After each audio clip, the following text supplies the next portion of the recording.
You ready, Heidi, Cassidy? We are live and ready, Mr. Mayor. Okay, we can start.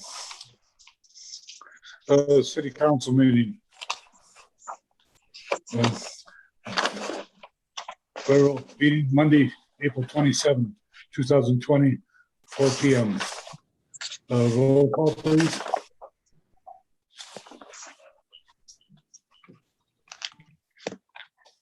Mr. Mayor, this is a council work session.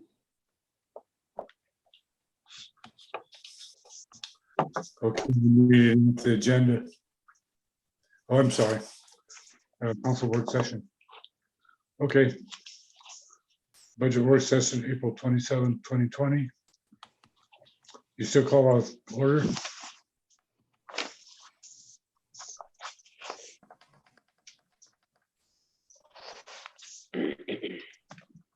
No, Mr. Mayor. Okay.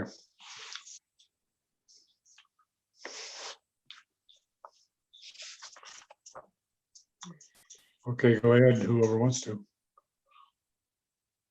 Okay, so thank you guys all for making time today.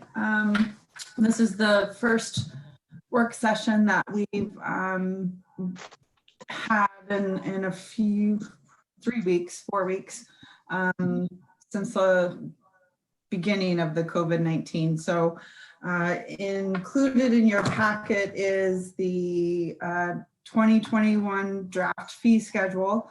As we had worked on it in January and February. There are no changes other than just the 1.4% COLA increase. And the new rates are indicated in yellow. They're very nominal changes to any of the rates across the board. And I wanted to make sure that you guys were still on board with just those minor changes. And that is how I presented the budget as we get to that document. So was there anything in the fee schedule that you guys wanted to address? This is Vivian Cassidy, Mr. Mayor. Yes, go ahead. I was going to say, at this point in time, I think we were pretty set on leaving our rates as they were. So I'm okay with what we've got, minimal increases that we have started. And unless somebody has some, I don't think we can be in any point of with what's going on to try to increase rates right now. So I think we've done what our plan was, and we'll just hold to our plan. Thank you. Yeah, even before COVID, we weren't anticipating any rate increases outside of the 1.4 cost of living increase, and that's the only changes that we made to that. So if we can go on to the next slides. Yep, and this is just the gross sales by sector. Ooh, that didn't break out. There we go. For first quarter and second quarter, this was included in the council meeting 2 weeks ago. And this is how I kind of looked at our anticipated sales revenue, our sales tax revenue. And ultimately, it's in the budget, it's a 35% decrease in sales tax revenue is kind of the number that we're anticipating for FY21. So it could very well be less than that, and it could very well be more than that. It's hard to say at this point. But with the governor's new, with his phase 1 of reopening Alaska responsibly, we could be in better shape than we had anticipated. Since people are getting to move around the state and get out and about. We won't have the out-of-state tourism dollars that we typically do, but hopefully we can focus on Alaska state travelers and invite them to Seldovia and save some of our season. Next slide.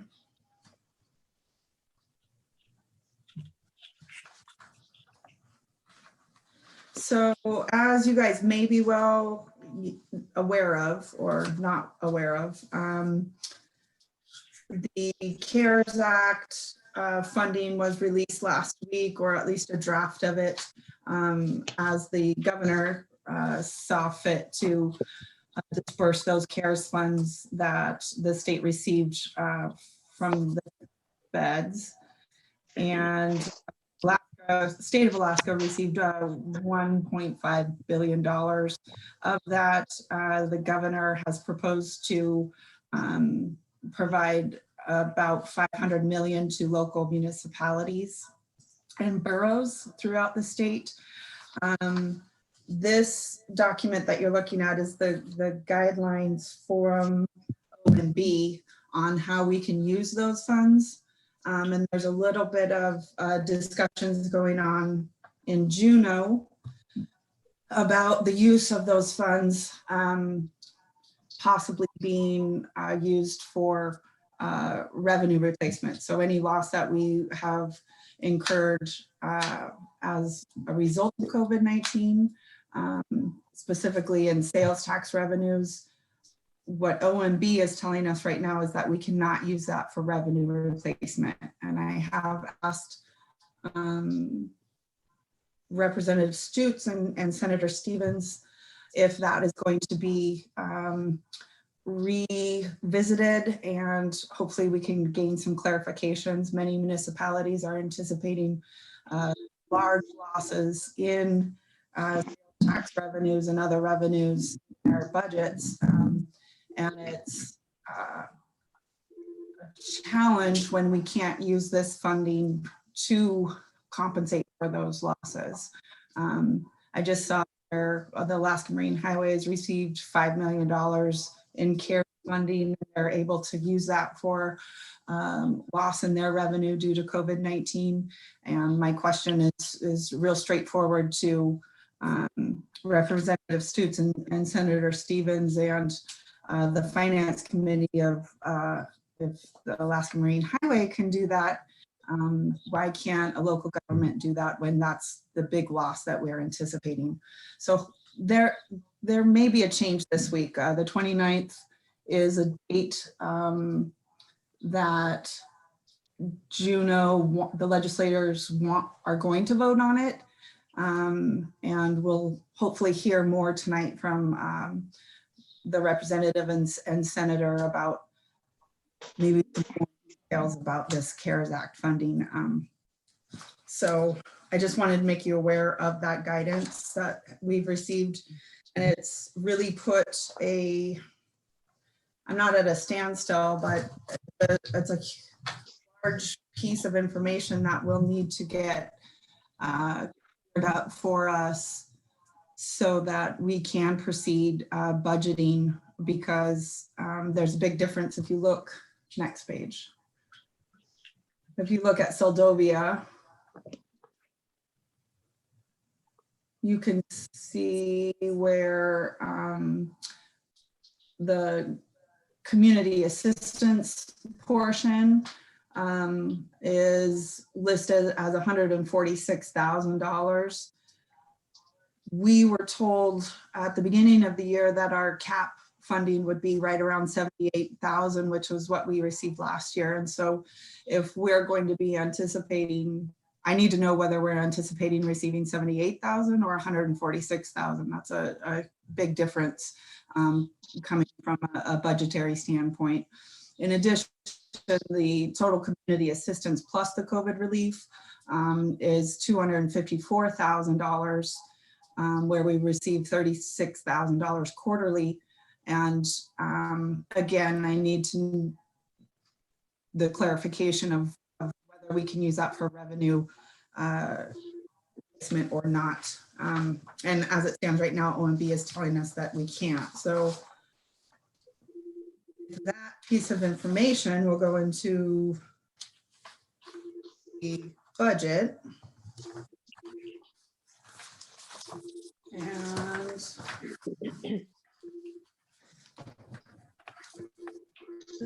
page.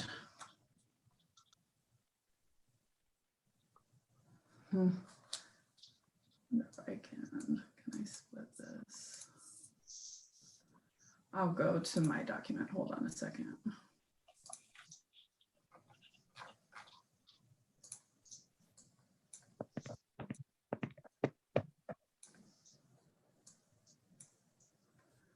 So again, oh, sorry, I'm looking for my.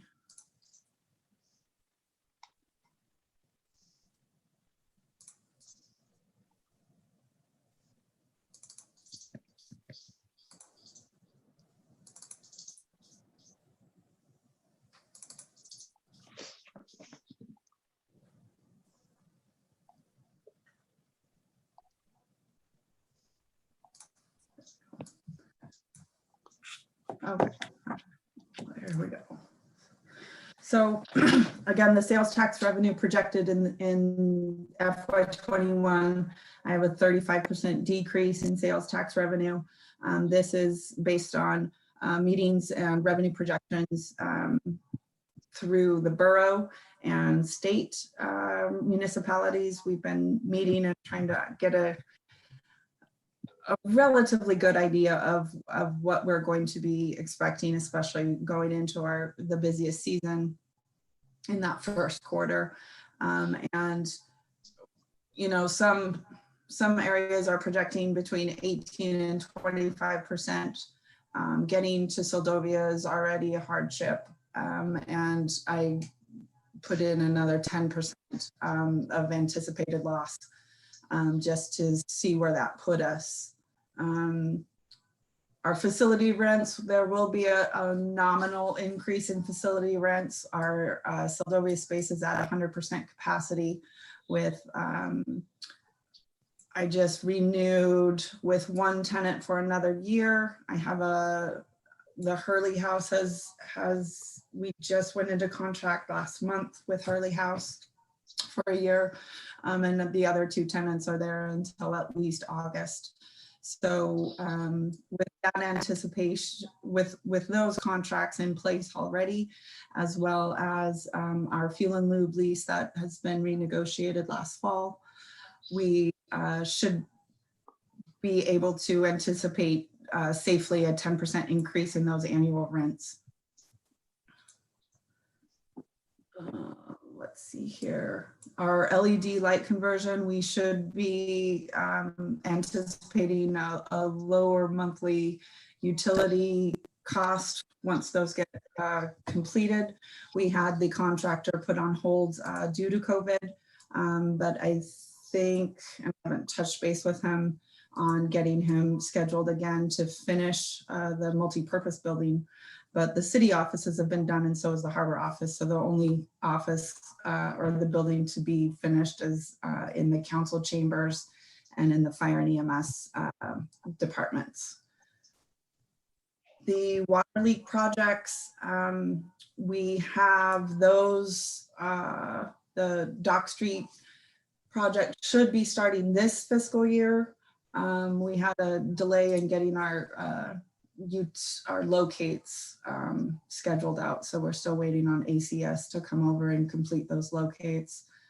But those can be figured into major maintenance repair funds. So we shouldn't have any problem taking care of all the leaks and paying for those out of our operating fund.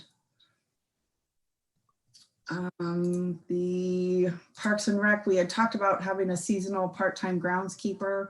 Right now that concept is on hold until we can get more clarification from OMB and the Finance Committee on the CARES Act funding. The Harbour Waterfront Development Project is a go. We have the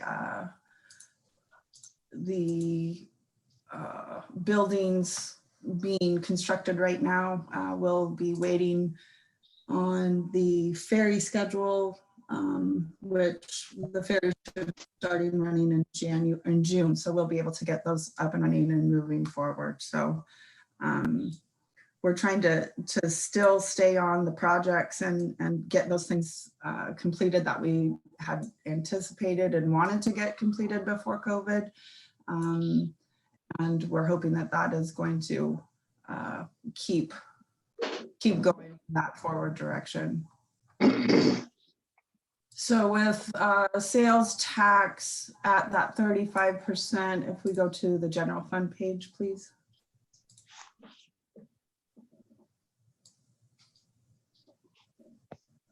There we go.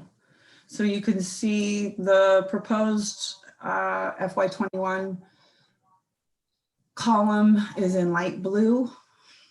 The peach orange color is where we are at as of March 31st. And you can see what we adopted for FY20. So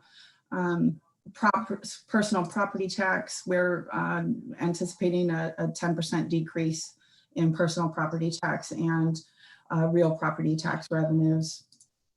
While we are not changing our mill rates and the borough's mill rate is remaining the same, we are anticipating that there'll be a delay in paying those taxes out. And so we'll be working with the borough on receiving those monies, but we are anticipating a decrease. So that's 23,000 there. And if you look at sales tax revenue, we're anticipated 134,000 for FY20. With that 35% decrease, it bumps us down to 87,000 annually.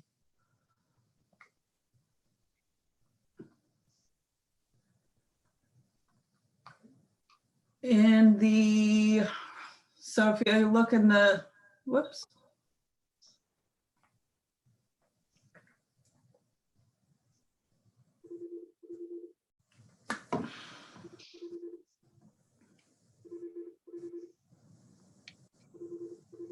So the light green column just has those CARES Act funding in there. It's very tentative.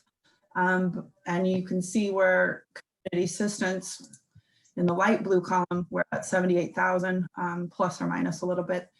And if the CARES Act funding goes through and we're able to take that 146,000 and then move it into that light blue column, we would be in much better position financially and for operationally.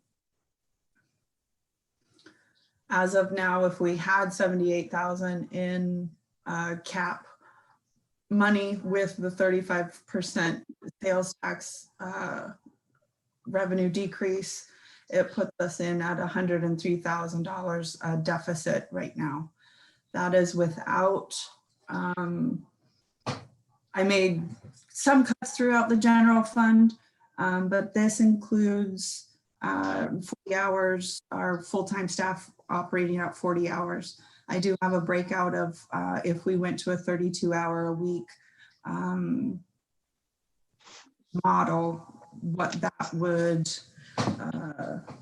what those changes would incur. I do also want you guys to look at. Can I could interrupt just a second? Yes, let's stop for questions. Oh, yeah, if you could just go back over, I missed you where you're talking, excuse me, where you're talking about our deficit. If the community assistance, we've got $78,000 under the FY 2021. That's a given, or we're still wondering? That's a given. We're wondering if we're actually going to get the 140-some thousand. Is that correct? Correct. So the 78,000 is committed.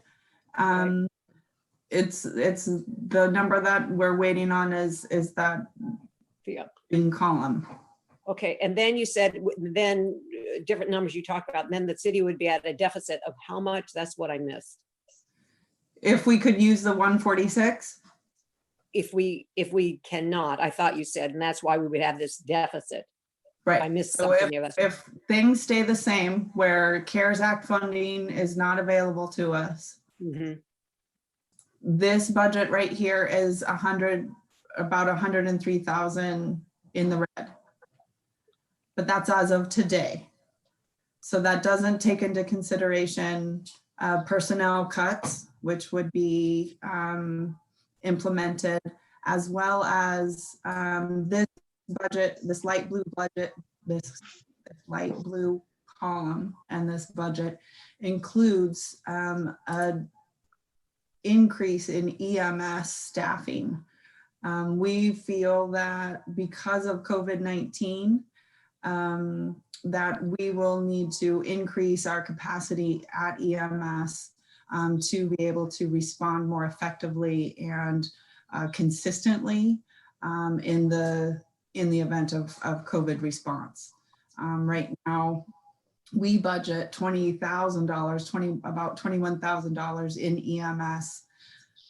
Bumping it up to that 55,000 we would be able to compensate some of our responders according to as broken out schedule. And we would also be able to compensate the fire and EMS safety officer for more hours because COVID-19, those calls, there's a lot more time spent on those calls for reporting and also for FEMA reimbursements and the like. Right. This is all, Right. this is just a those concept expenses- at this point. Right. Those expenses you would think that the CARES Act would cover. Exactly. Okay. And so what our big hit that we're looking at is the sales tax hit. And Yeah. then pretty much that's it. That's going to take us in a direction we really weren't planning on going. Yes. Okay. All right. Thank you.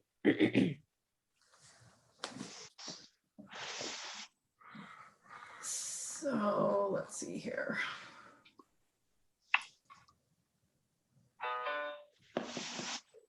Let me go to.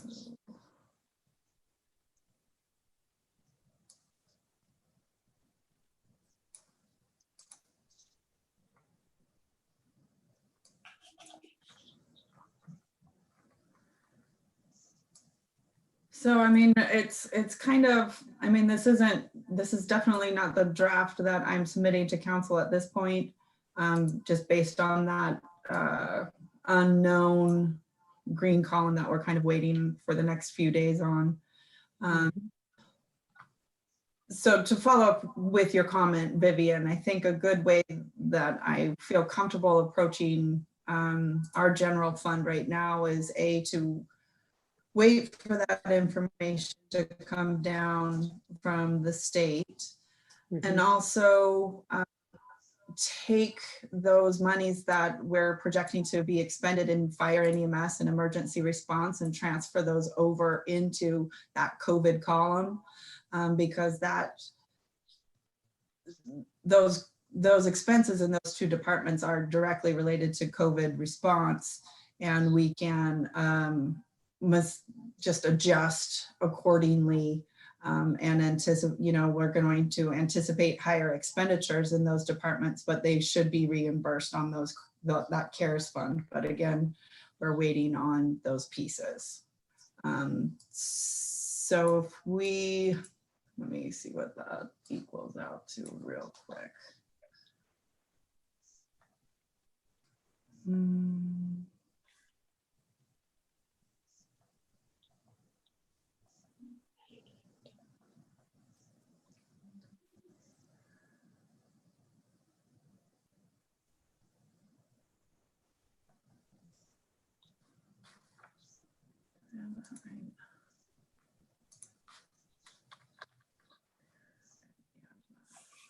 So yeah, I mean, taking out, that's 50,000. That would save us about 50,000 in that blue column.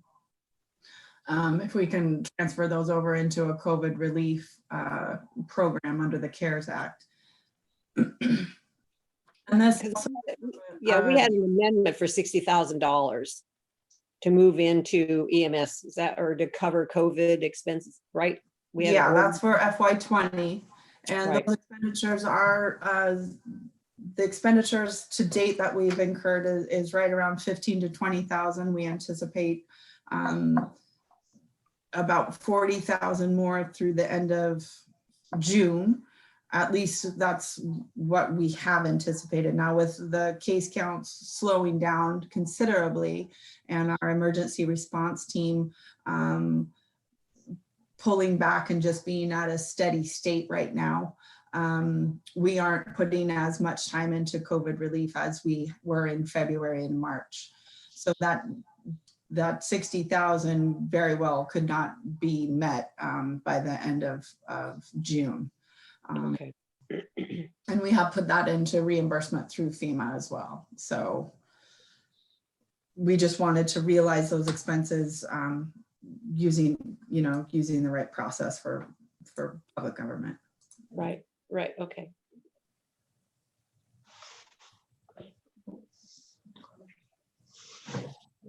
So if we look at that, just on where we are as of March 31st, in that orangish peach column. You guys see the screen? Revenues of to date have been 577,000, when our expenditures have been 437,000, which puts us in a good operating position right now. We have about 139,000 in the good going into the last quarter. Again, with COVID-19, we're not sure how far that will take us, because our sales tax revenue for that last quarter usually in the higher range than we've been receiving, and we can definitely bet that is not going to be the case for this quarter. So we're all just to see what happens week by week. But a positive thing is that if we go to water, if we go to our special revenue funds, we'll see that we're not going to be anticipating as big of a hit as we would say in our general fund, because our special revenue funds create the revenues to operate those expenditure accounts. The proposed FY21 revenue for water does take into consideration 50% COVID-19 relief utility for commercial businesses for July and August. So that $157,000 amount does take into consideration those 2 months of commercial fees, if you guys so choose to accept that proposal at tonight's meeting.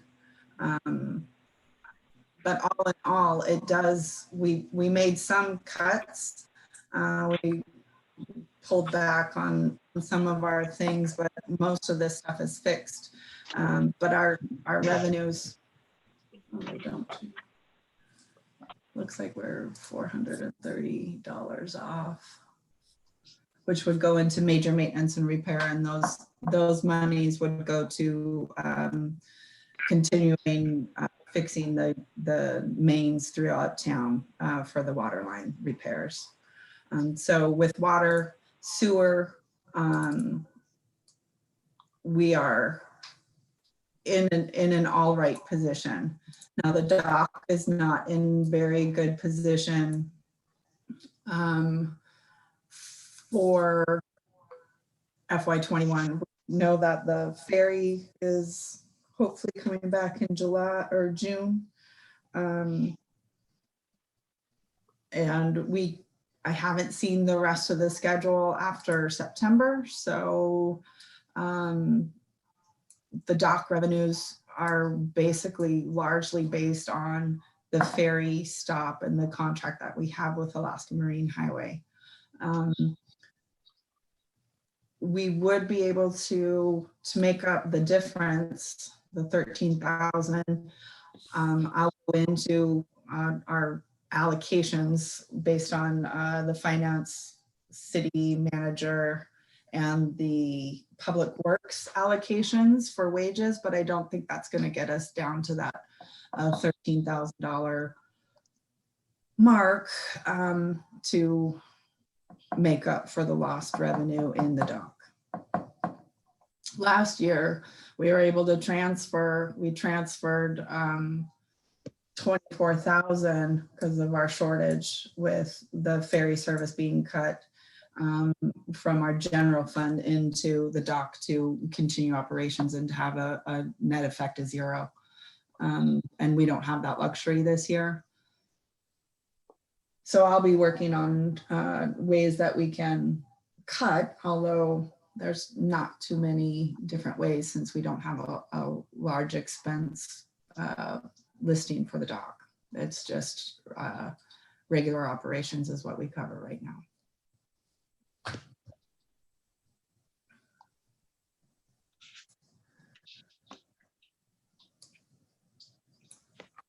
Boat haul out, we're in a good position in boat haul out and boat storage fees.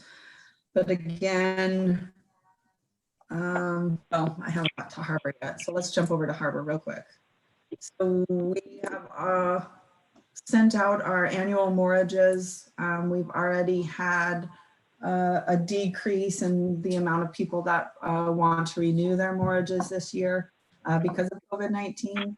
I'm hoping that the decreases that we are incurring will be covered in that CARES Act. However, it's a revenue stream. And again, if we can't use that money for lost revenues, I'm not sure what we'll be able to do. But I took, let me see. Comments not there.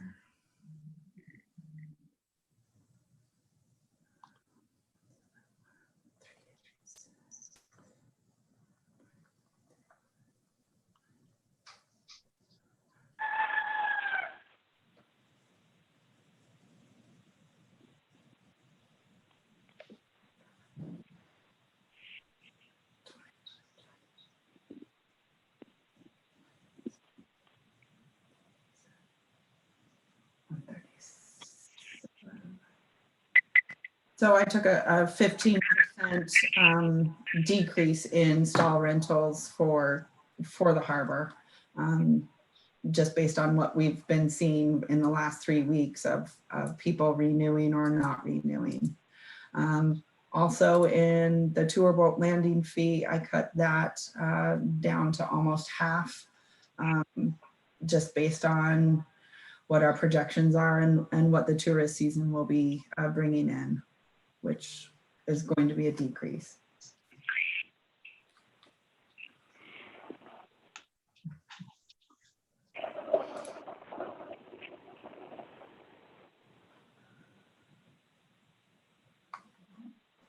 Anybody have any questions at this point?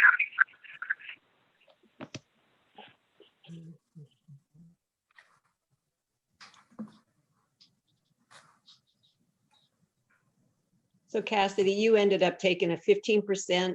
You looked at the revenues that people or the people who called, they said, I'm not going to do my stall this year. And did you say something about 15% and then just took that 15% throughout? And yeah, so we applied that. The stall rental includes annuals and daily transients.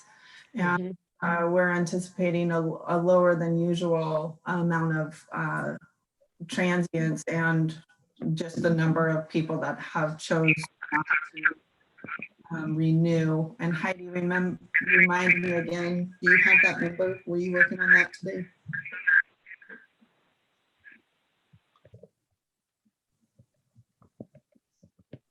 I was working on it today.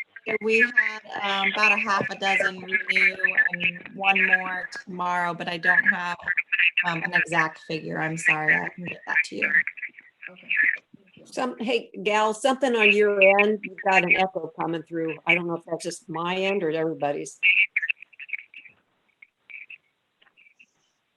Hello, can you hear me? No, I hear it too.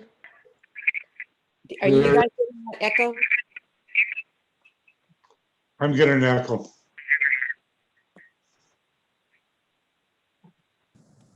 John and Pearlie, when you're not speaking, if you mute your phones, that might be part of the issue. Let's try that, and I'm gonna try turning down my volume on my computer as well. Can you even hear me? I can hear Heidi? you. We can hear you. Okay, Can you hear me? We can hear you, Pearlie. I'll mute mine. Okay.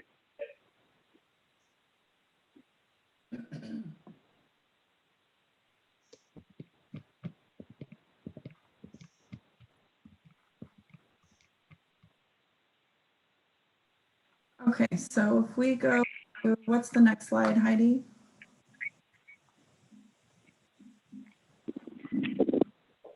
Major maintenance repair.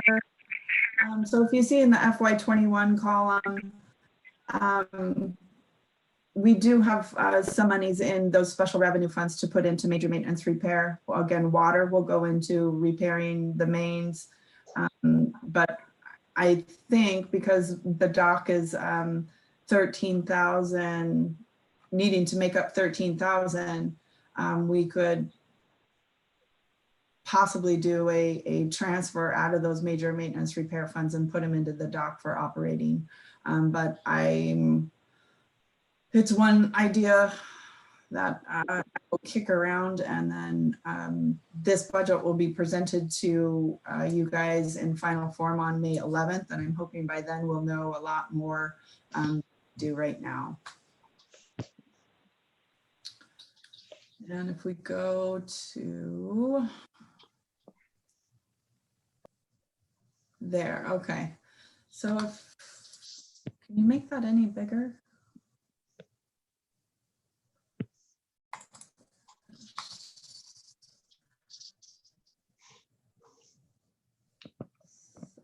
Pull this up. This is personnel analysis. This is basically the allocations of all of the departments, and that includes the total number of hours. And if you look, usually full-time year-round position, we schedule it at 2,080 hours annually. With treasurer, the treasurer position, I've decreased that down by 10%. Go to a 30-hour-a-week workload. But again, with that position being vacant at the time, I think we're going to need to make adjustments according to the applicants and who's interested in what direction that we go into that. This gives gives you guys an idea of, all of the components to each of the positions, what their allocation schedule is, and how that's reported into the budget line items. If we go down to the next page,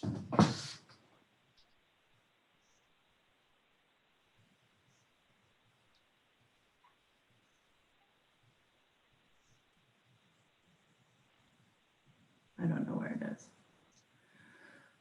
The next page, I do have a schedule for 32-hour work weeks with our public works administration and also our office staff and our administrative staff, in case we need to take that into consideration for the general fund deficit. And again, these are just breakouts, and if we need to implement them, I will be presenting that to you into a budget form with those 32-hour-a-week models incorporated into it. But again, hopefully we can learn more about the CARES Act funding and our community assistance portion that we are going to be anticipating. I don't know where Heidi went. Hey, Cassidy. Cassidy?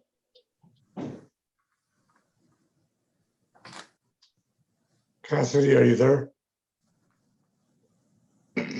Can you go to the next page? Cassidy?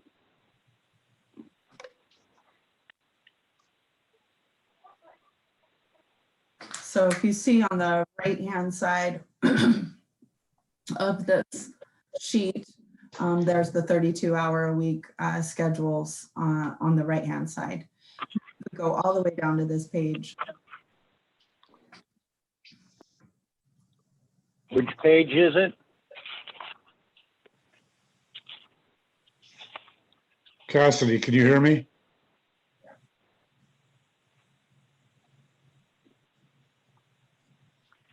Is there more to that, Heidi? No? I'm sorry, what was that? Not the fire department and the EMS department breakouts. Let me see, it might be on next page. There it is, right there. So this gives Okay. a breakout for fire and EMS and that responder compensation program that we would implement, taking into account the CARES Act funding. And we can pull those numbers out of the general fund budget, out of that blue column, and put them into the green column. But again, I'm waiting for that confirmation from the Finance Committee and OMB.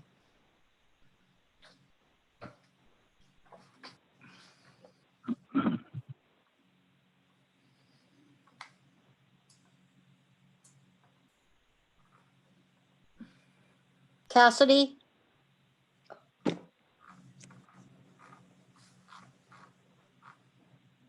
I know it's a lot of information, and I'll be happy to take specific questions if you're looking at this and it's all gobbledygook, Who's that? or if you have specific questions about any of the decreases or what we've been doing. You know, last year we had a significant change in our health insurance program, going from almost $100,000 annually down to about $44,000, $48,000 annually. So we were able to really save a lot of money in this year's budget. And I'm glad that we did that last year, and we're not waiting for those quotes and for that bid this year. But we're waiting for different information. We're also waiting for our insurance to come back with their quote for FY21 for our liability and our workers' comp.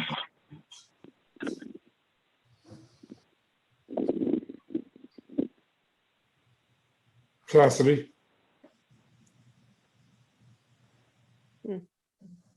Cassidy, can you hear anybody calling your name? I can't hear. Say that one more time. Cassidy, this is Vivian. Can you hear me? I can now. Okay, Bobby's been trying to ask you a question, and Mayor Lent has also been calling you. I don't know why you can't hear them. But I see I can Bobby hear them. muted. Bobby, are you there? Okay, how about now? Okay, there we go. I can, Oh, okay. Jeez.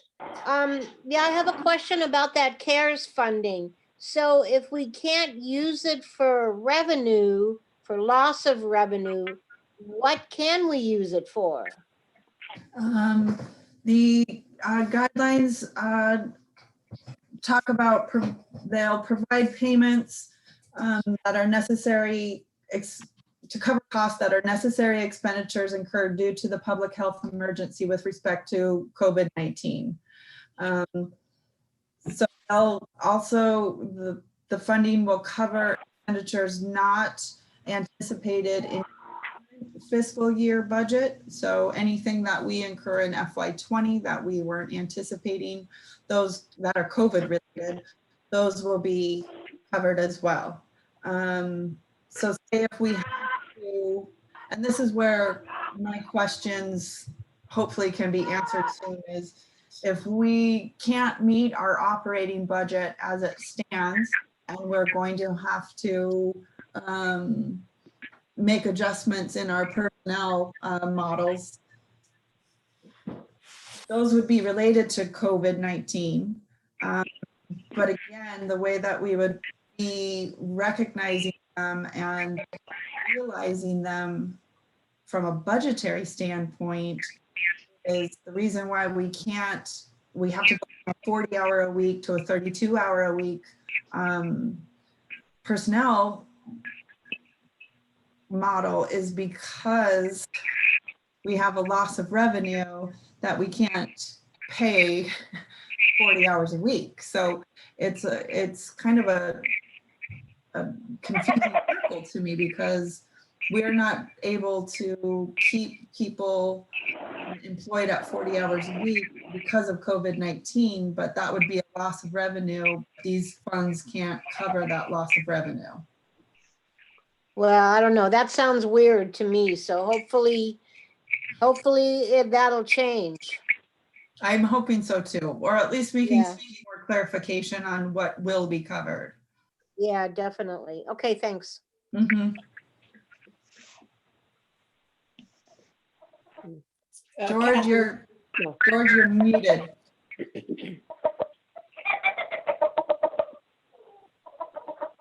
George, you're muted. How about now? There you are. All right. I just suggested we send OMB a real nice overcoat and just remind them they just can't use it to stay warm.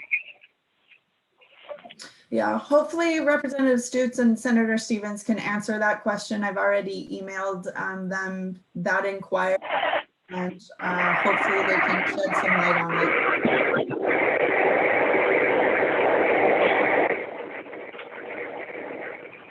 Shed some light on this quandary that we have, because it makes budgeting very difficult.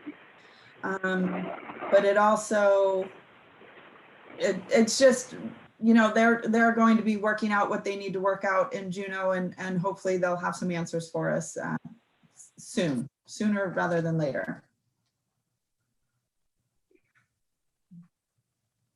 So Cassidy, will we have time, once we get these answers, which are the biggies, trying to figure out what we can do with these monies? And so the next time we meet, that you will have, hopefully we'll have answers, and you'll be able to actually propose if we have to do the 32 hours and if we have to make cuts. That'll be another budget meeting where we'll have a discussion and see the checks and balances where we're at. And hopefully we'll have answers from the state and the feds about using this money at that point. Yes, exactly. Yeah, I really appreciated your email you sent out to both Stutes and Senator Stevens. Hopefully they'll be able to fill us in, and you did a great job on this budget, by the way. Well, we're trying. It's definitely fine tooth comb time, because we do operate on a shoestring budget to begin with. Right. That every year we have a different set of challenges that we need to work towards and work with. And this one, we're really needing to get that guidance a little bit more clarified from the state. Who is doing the Will we be treasury? able, Oh, sorry. oh, go ahead, Vivian. Oh, I was just gonna say, Cassie, are you and Heidi splitting doing the treasurer's position right now? Yes, we are. Okay.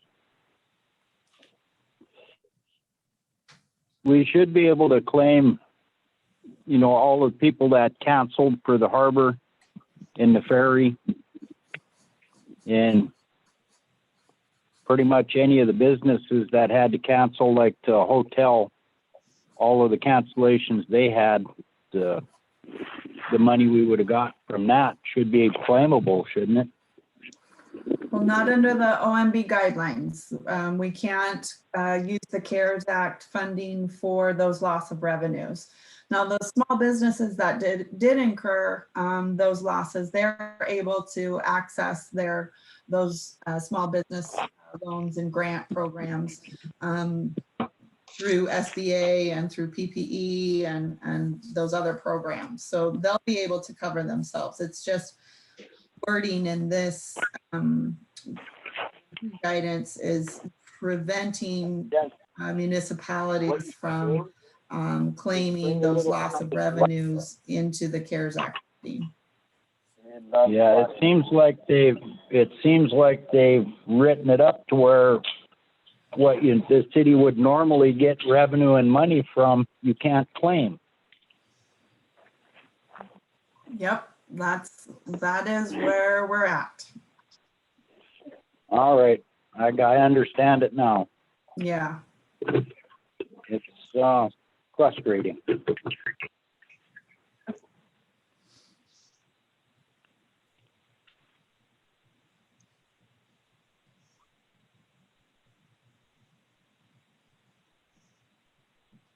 So I don't have anything else unless you guys have some other things you'd like to discuss budgetarily. I think we beat the horse to death. It wasn't that bad, was it, George? Cassie, I have one question on the chief of police where it has living stipend. Is that something that was a one-time? Or is that, it's in the first column, police 90%, and at the bottom? Yep, has that's the- a living stipend that was incorporated into his contract. So that's an annual living stipend for your contract that he signed. Okay, so that's annual. Annual, he receives that. Correct. Okay. And that was in lieu of us not providing insurance, family insurance and dependent insurance for employees. Right, that's right. Right, exactly. Okay, thank you.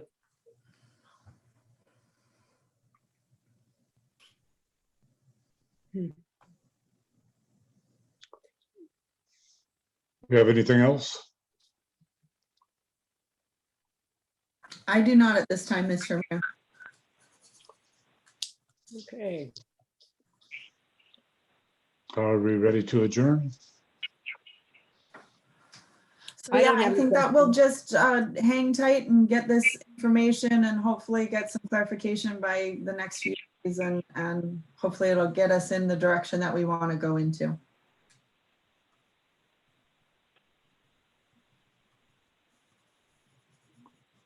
Okay. If nobody has anything else, we will adjourn. Okay, thank you, everyone. See you shortly. Thank you all. See you soon. Thank you, everybody. See you back here right before 6. Thank you, guys. Thank you. Good night.